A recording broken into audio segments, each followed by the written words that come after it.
For some reason you may never have stopped to analyze deeply, there's an idea that was instilled in your head when you were a child, an idea so repeated, so well packaged, so seemingly logical, that it ended up becoming part of your identity. It didn't sound like a lie.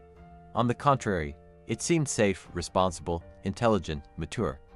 And that's precisely why this silent lie managed to steal years of your life without you realizing it. You probably grew up hearing something like this: study hard, get good grades, get a good job, work hard, buy your house, pay your bills on time, and you'll have a peaceful and stable life.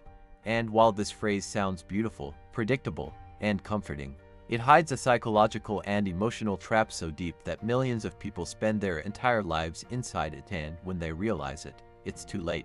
What nobody told you is that this narrative wasn't created for your freedom, it was built for your obedience. You weren't taught to thrive, you were trained to survive. And survival, disguised as stability, is the perfect mechanism to prevent you from questioning the structure that binds you. The middle class, especially the middle class, was the preferred target of this story. Too rich to realize they are being manipulated, too poor to break the system without questioning themselves. And the saddest part is that, for many, the feeling of doing everything right becomes a comfortable prison, with invisible walls and rules that no one dares to challenge. Perhaps you yourself have felt that pang in your chest when you realize that you work more and more, save more and more, and yet you always seem to be one step behind. Perhaps you have had the impression that you are always chasing your own life, as if you were always late for something that no one told you what it is. And it is in this silence that the lie is strengthened. The truth is, you've been led to believe that comfort is an achievement, when in reality it can be the most expensive prison. Robert Kiyosaki described it as the middle-class sponge cake, a set of decisions that seem intelligent but slowly push you into a predictable, cramped, and emotionally draining existence. A good salary that seems like security, but in practice turns into dependence.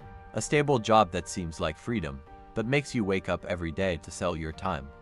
A financed house that seems like an asset, but ties your choices down for decades. The problem has never been working hard. The problem has always been working hard within a structure that demands years of your life in exchange for crumbs of control. The lie they told you is so convincing that even your dreams have been shaped by it. Most people don't dream of being free. They dream of surviving with a little more comfort. They dream of a vacation once a year. They dream of a car that doesn't break down. They dream of a slightly better salary. They dream of the relief of not having to check their bank statement before going to the supermarket.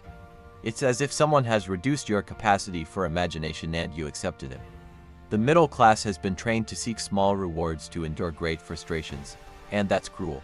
You don't realize it, but every day you give up your energy, your creativity, your time, your youth, and even your health, believing that someday it will all make sense. And that's the trick. Someday never comes. The system wasn't built to give you freedom in the end. It was built to keep you functioning until the end.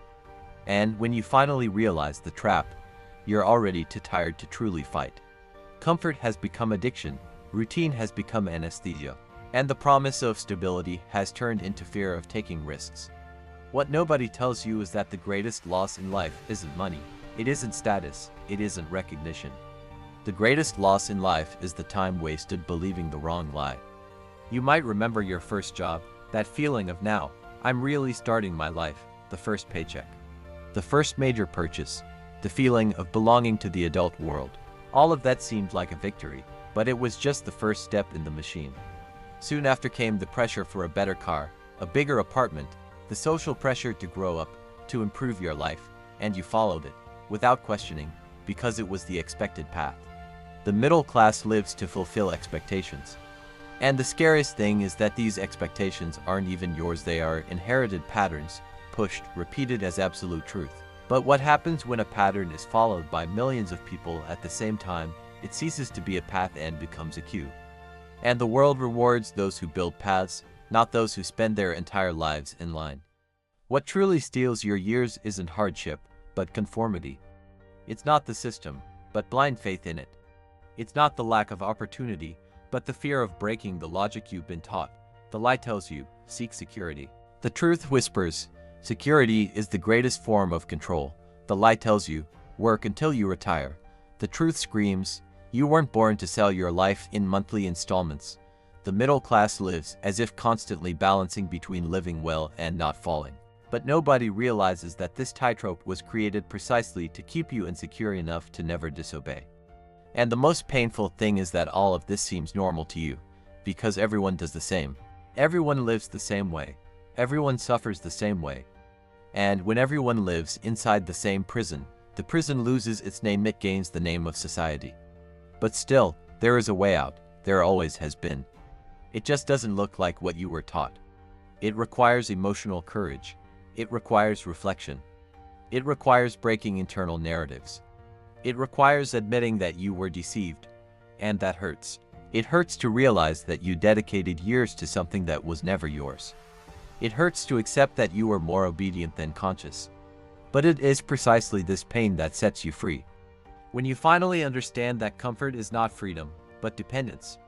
That security is not stability, but control. That routine is not discipline, but anesthesia. You begin to see what has been hidden in front of you all along. You realize that working hard doesn't make you advance, it only keeps you in the same place. You realize that knowledge without application doesn't generate change. You realize that financial intelligence isn't for the rich, it's for those who want to stop being slaves. You realize that living on autopilot is the worst form of slow death. And when that penny drops, something awakens within you.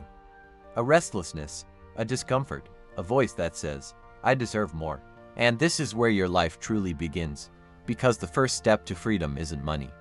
It isn't investment, it isn't strategy, it's awareness. The middle class remains trapped not for lack of options, but for lack of perception. Those who don't perceive their imprisonment never try to escape.